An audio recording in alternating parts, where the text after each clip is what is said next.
Hey beauties, welcome back to my channel. Today I'm going to show you guys how I created this really simple soft eye look with a pop of color using my Tiny Marvels palette with Sydney Grace.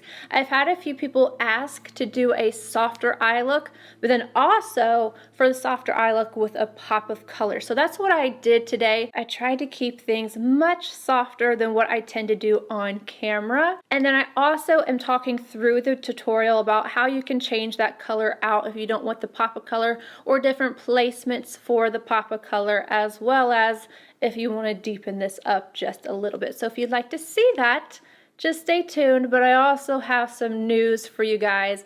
I have a restock date.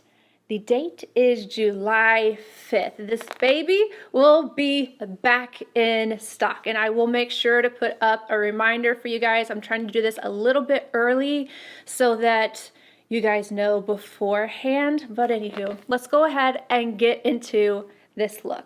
I'm starting off with Tree Hopper on a Zoeva 227. And I apologize. I thought I was recording it. I wasn't.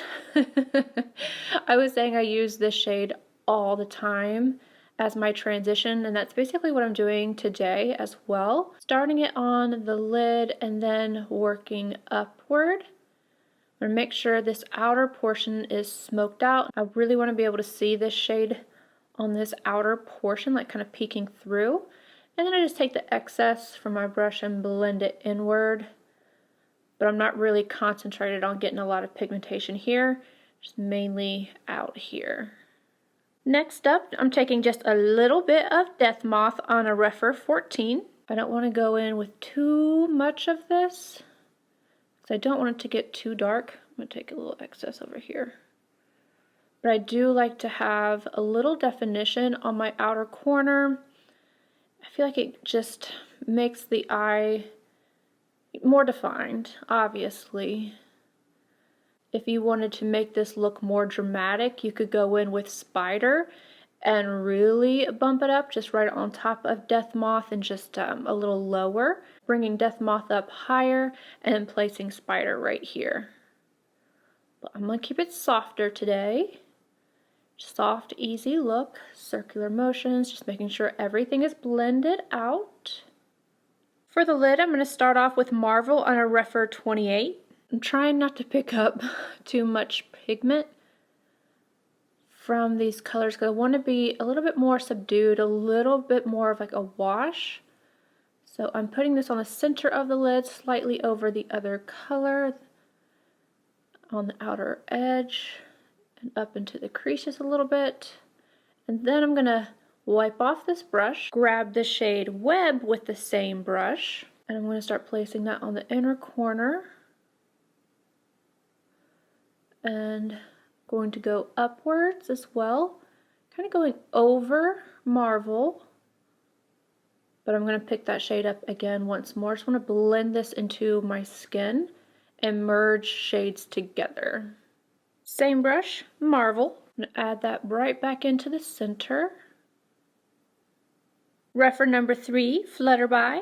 Now, if you don't want to have this much color in your like pop of color type of look, you can use Tree Hopper on the lower lash line and then just pop a little bit of this on the inner corner. So that will be your pop of color versus being all on the lower lash line. Personally, I really like having the pop of color on the lower lash line, especially because my lashes, you know, when I put the mascara on, it kind of covers it up just a little bit so it's more of a peekaboo.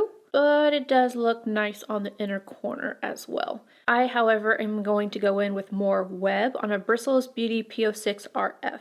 I am going to apply that to the very inner corner, build it up just a little bit. I want it to be pretty blingy on the inner corner. Excess from the brush, highlighting my brow arch. Bristles Beauty EO5 PS, back in with Death Moth. I am going to stamp this right above my lashes. Again, you can go in with something darker, you can go in with another color. Bugaboo would be really pretty, but I'm trying to keep just like the one color. I know I have a little bit of the shimmer on the lid, but really the biggest pop of color, I want to keep it just on my lower lash line. To finish off the look, inner rim liner and mascara, a ton of mascara, but then on my lips I have Kitten liner all over, and then from Lisa Eldridge, this is Songbird on top. I hope you guys enjoyed this softer take on a look with my Tiny Marvels palette, and again, if you're trying to get your hands on this, July 5th. I don't know the time right now in my, I'm not aware of those details as we speak, but I will list everything in the description box. I hope you guys enjoyed this. Oh, and also I am going to put this in the Tiny Marvels playlist so you guys can see several different looks using the palette. I love you all. Thank you so much for all your love and support, and I will see you in my next video. Bye guys.